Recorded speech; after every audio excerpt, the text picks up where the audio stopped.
Item सब कौन तैयारी हबो? आज गोटे बोबालिया आइटम टे करवा व्हाट? देखा।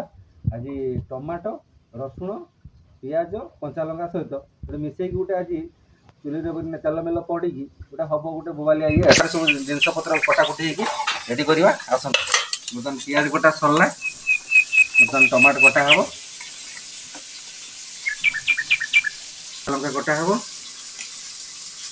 कंचा लंका कटा है कंचा लंका टे पड़े माने पिज रसुण टमाटर तार गोटे टेस्ट गोटे अलग आसो आप देखा आज आटा आपमती लगे आप घरे बनई खाइले निश्चित जापर तार टेस्टा केमती आ रसुण जो आप रखी थे छड़े टी एमती आमर तो देसी कुटना अच्छी से कुटणार आम टे हाल्का छेचिबा हूँ करवा। देख प्रथम गैस लगे गैस लगे गैस लगी सारापर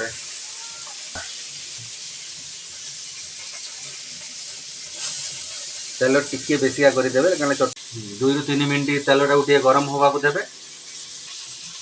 बर्तमान तेल गरम है आसतु आम जीरा पकेबा प्रथम जीरा पकेले देखु तेल गरम है जीरार केमती मुह केमती तार उठाटा देखते कौन करवा ना कंचा लंका पकेबा कंचा लंका काटिदेवे एमती दी खंड कर काटिदेवे ना कंचा लंका फुटब देखो पिज पकेबा फैमिली बड़ थी आप पिज ने किंतु आज टेस्ट करने आप निहाती कंचा लंका पकेले निहाती 2-3टा कंचा लंका पकेले तार टेस्टा टी भल आसी था।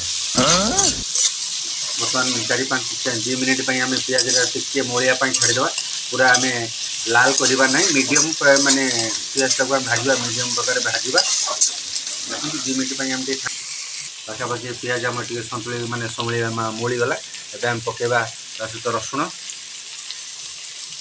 देखो तापर आम पकेबा बर्तमान पिज रसुण हो सारा बर्तमान तापर पकेबा टमाटो पकेबा टमाटो पड़ला पकेबा स्वाद अनुसार हलदी पकेबा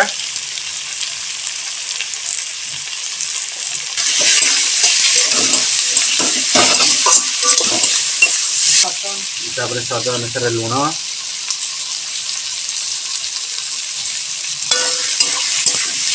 पकईकि पूरा तो मिक्स करदे आप मीडियम मीडियम रखिए बेसी हाई करेंगे कि बेसी लो करेंगे कहीं हाल्का एटा चटनी टाइप करम एटा बेसी मानने करवानी पकेबा लंका गुंड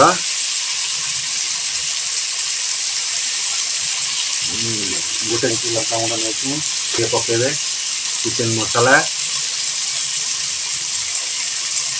टे पकेबे आप गरम मसाला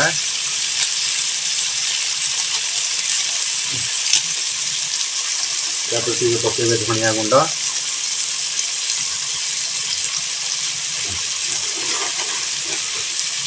लास्ट टे पकेबे कस्तूरी मेथी पकईकि भलिकी घाटी देवे।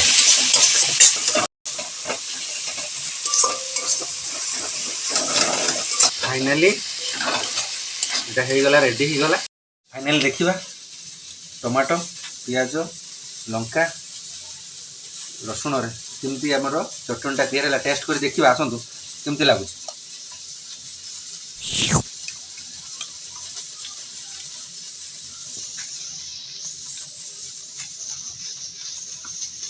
सुपर बढ़िया पूरा एकदम मस्त आपण मैंने सांग मैंने निश्चित घरे बनई खातु निश्चित मत जनइबे एकदम पूरा किसी नथिले भी परिया पत्र नथिले आपण एमती जस्ट गोटे चटनी बनई खाइबे रुटी रे हो कि कौन गरम भात कि आप पखाड़े खाइबे एकदम मस्त निश्चित आप निश्चित बनई खातु मत कमेंट मध्य जनइबे। रही जय जगन्नाथ।